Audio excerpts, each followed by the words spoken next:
on, probably about a month in, you actually interviewed a former manager of mine and kind of made me learn about your podcast, and being early into the role was a huge wealth of knowledge. Almost seeking, what I did was try to go outside of the 9 to 5, if you will, and try to find more information through books or podcasts. So I was doing things like either on my commute to work or while I was in the gym, and just listening to things to almost do that kind of learning outside of the floor. And then while on the floor, I would just try to just ask questions and, again, be curious.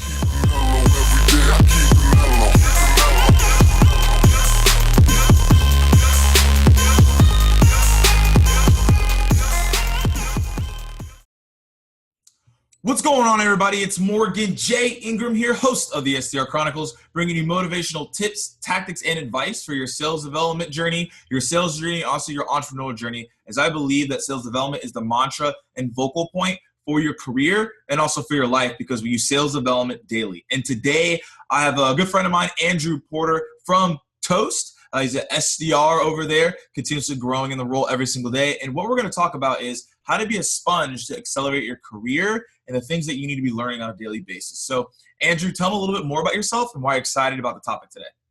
Yeah, well, Morgan, thanks for having me. I've been a fan of the show for a long time. Really helped me when I was starting out in the role.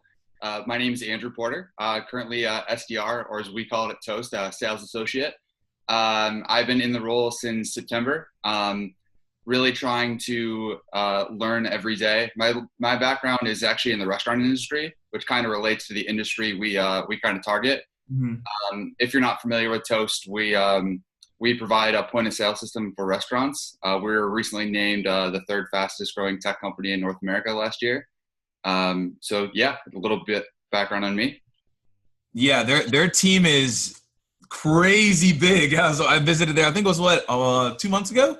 Yeah, back in 2 months ago when I came to Boston, and I came in there and they had like a whole room of SDRs. Like, what is going on? Like, it was lit in there. So it was awesome. It was awesome. It was a fun time. Yeah. So I started back in September, and really not having any type of sales experience at all. I kind of dove in the idea of really trying to try a new career path, and knowing, coming from the restaurant industry, trying to use that knowledge. Definitely a little bit more than I expected to start.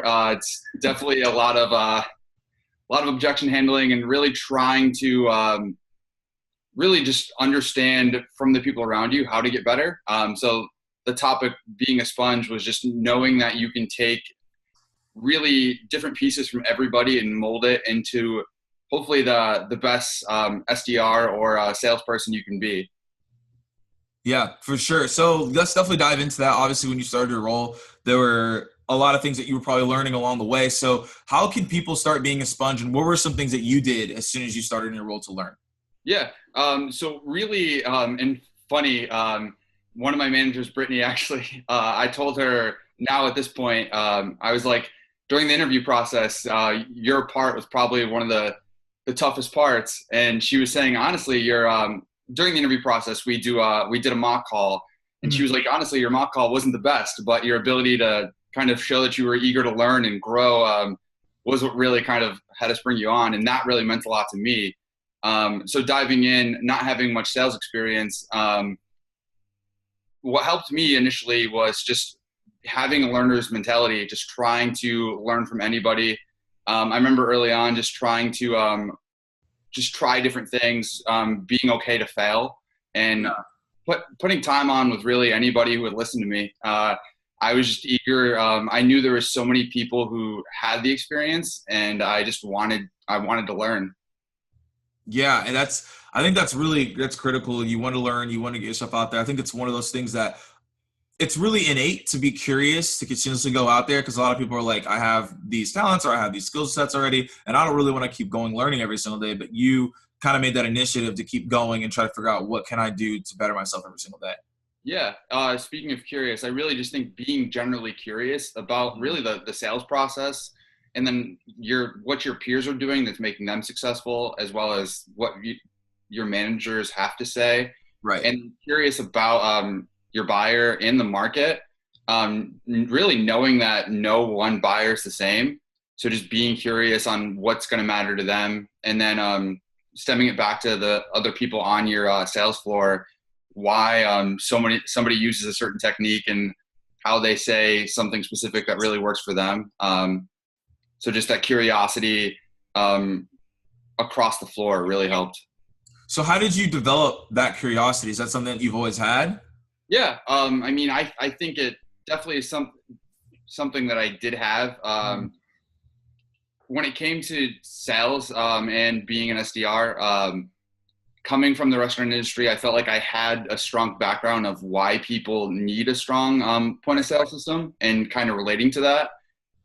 We actually had somebody who's using our product in the Boston area relate the system as the central nervous system to the restaurant, and using it in restaurants in different roles. I tried to relate that. So it made me think, how could I present the experiences I had with point of sale, positive and negative, to relate?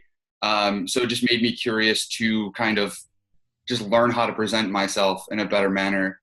So just trying to really just communicate and essentially. Yeah, for sure. So with that, all the things that you're doing, what did you do to sponge material for your role? Like, where were places that you went, and how did you go find that? Yeah. So early on, probably about a month in, you actually interviewed a former manager of mine, and kind of made me learn about your podcast. And being early into the role was a huge wealth of knowledge. Almost seeking, what I did was try to go outside of the 9 to 5, if you will, and try to find more information through books or podcasts. So I was doing things like either on my commute to work or while I was in the gym, and just listening to things to almost do that kind of learning outside of the floor. And then while on the floor, I would just try to just ask questions and, again, be curious.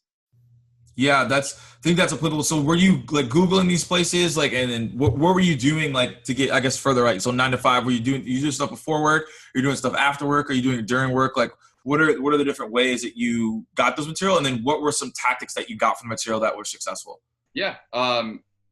So what I would do, usually on my lunch break, I would eat at my desk and I would kind of search things on LinkedIn, or after work, I would find different kind of YouTube channels like yours. And I would just kind of let those loop in my ear. And I would ask questions I'd ask managers what books they'd recommend, such as Never Split the Difference, Challenger Sale, and Fanatical Prospecting. Those were great ones that I really enjoyed.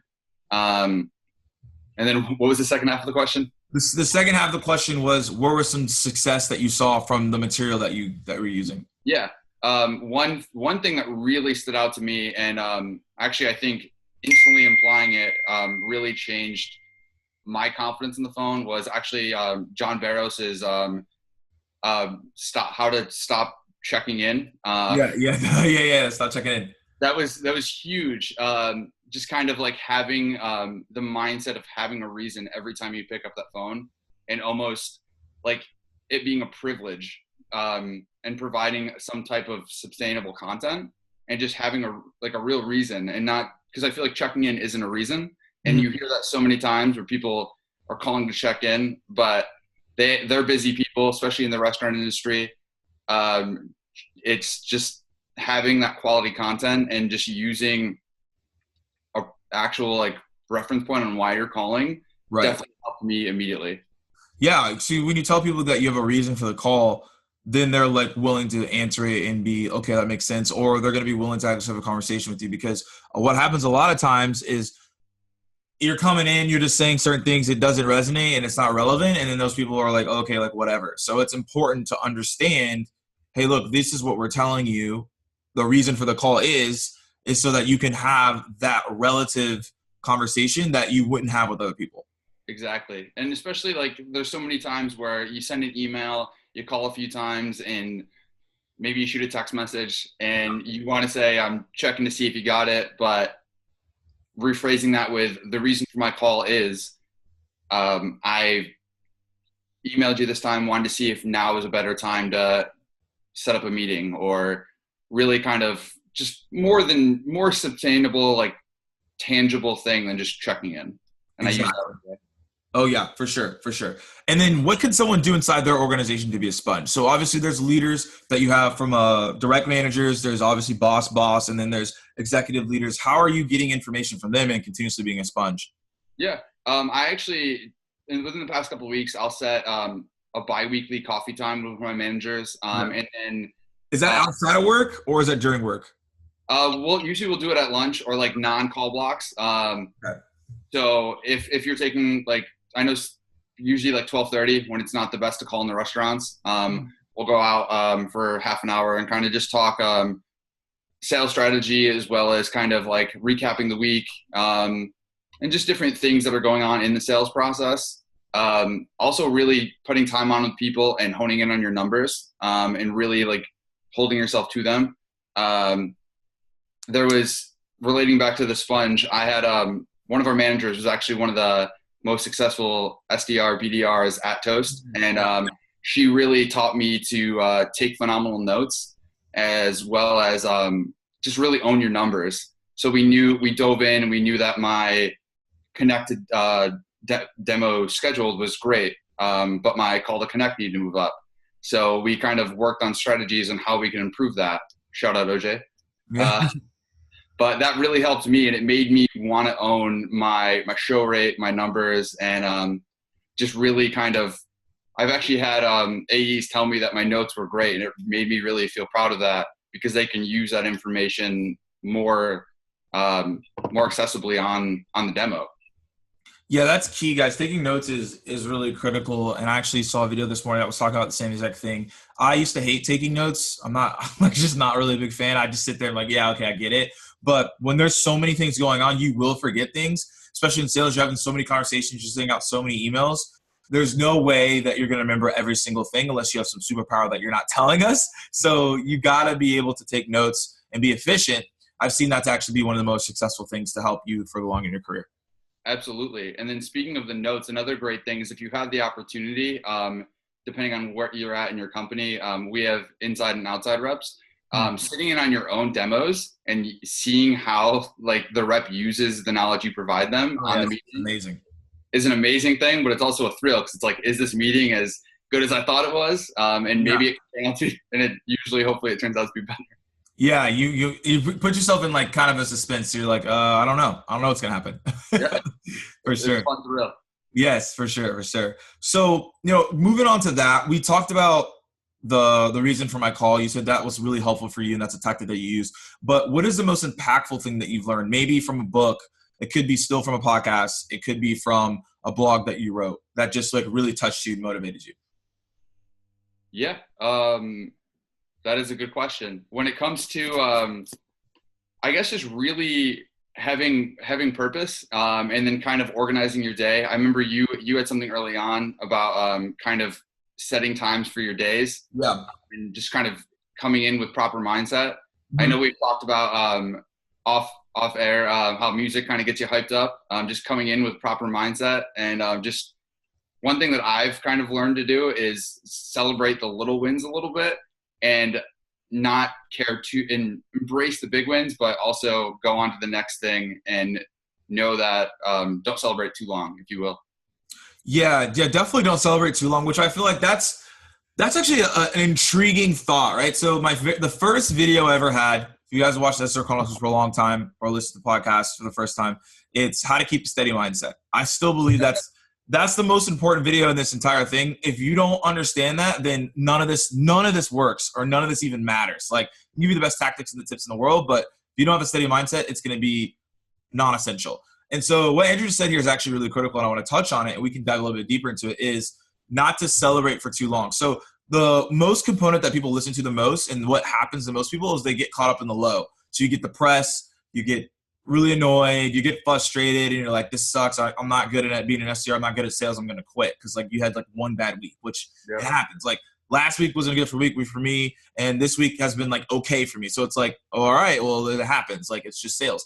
But the high point is where you can also get trapped at, because if you're too excited about the results that you're getting, then you become lethargic, you become apathetic, and you kind of like, whatever, I'm doing so good right now, I'm untouchable, which is bad because then you don't do the fundamentals and you don't do the routine that got you to that point. So I think everyone needs to understand that, hey, look, be a sponge and continuously learn, even when things are going amazing, and always continuously learn and be a sponge, even when things are going bad. Yep. You almost need to hit that reset button every, say, March 1st or whenever the first of the month comes on. Enjoy that high of, say, you got your wins, your demos, whatever your metrics are. But as soon as that next day starts, go into that high because you had a great month, but then reset because you know it's totally fresh. And then when it came to embracing little wins, maybe you didn't book a meeting with the prospect right away, but you got a better contact information and they recommended you go reach out to somebody else. So that could lead to 2 meetings next week because you were able to build rapport immediately. Exactly. And that's what you need to really focus on and hone in on, because if you do that, then you're going to put yourself in the best situation possible to be successful and not get yourself flustered along the way. And then you come into work and you sound bad on the phone because you're upset or you're way too excited about whatever's going on in your life. Yeah, you almost need to reset it, just like a sport. It's the next, every call is a play, and you let the last play affect the next play. Just because you had a highlight dunk doesn't mean that the game's over. Exactly. Like that's what happens to a lot of teams. So how do you reach out to people within your network to be a sponge? So that could be LinkedIn, that could be external. How are you going about that process? Because obviously you have internal leaders, but you obviously want to continue to learn outside that 9 to 5. When it comes to external, I haven't really tried too much yet. I definitely think between me and you, we've kind of connected a few times. And I feel like I've been trying to embrace LinkedIn a little bit more. Internally, I just try to really never be afraid of a title. If someone has time and I see them in the halls, definitely try to interact with them, use context, using either past references, knowing they could help me in my role, and just trying to build rapport. I feel like sales is all about building relationships, and you should be trying to do the same thing with your coworkers, because that's just going to make you as a team all work better. 100%. Andrew, and I really do agree with that. This is really critical in being a sponge, because in the beginning of your career, towards the end, in the middle, it doesn't really matter the position you're in. You're always willing to learn. Like even for me, like I'm almost a little too obsessed with learning. Like I'll wake up on Saturday and be like, all right, I'm gonna go watch like thousands of videos. But for me, it's one of my skill sets and one of my gifts is to take information and then access it and then put it out there. And I think every single person has that ability to learn, maybe not at the fastest of rates of everyone else, but I do believe if you watch certain things, it could unlock a certain segment, even in your brain and your mindset, of something that you've never done before. And I think that as long as you continue to learn and commit to yourself, that's the best bet that you can have at the end of the day. Absolutely. Because you can always learn something, whether it's just a small little piece from one area and then take something big from another. I set a reference point to a manager once. I just want to take what you do well, what another manager does well, what another player on the floor does, and just mold it into this great, awesome player on the floor. So I feel like just having, like you were saying, just taking some nuggets from here and there and relating it is huge. It's huge. It's huge, man. Well, I appreciate you hopping on the SDR Chronicles today, Andrew. Last question I ask every single guest that comes on the show. What is your number one piece of advice that you give to SDRs as they enter into their new role? Yeah. I would say just always having a learner's mentality and just really embracing the role and have fun with it. Try to embrace the small things and try to crush it. Yeah, for sure. Well, Andrew, thanks so much for hopping on today. As I always say, guys, keep dialing, and I'll see you guys soon.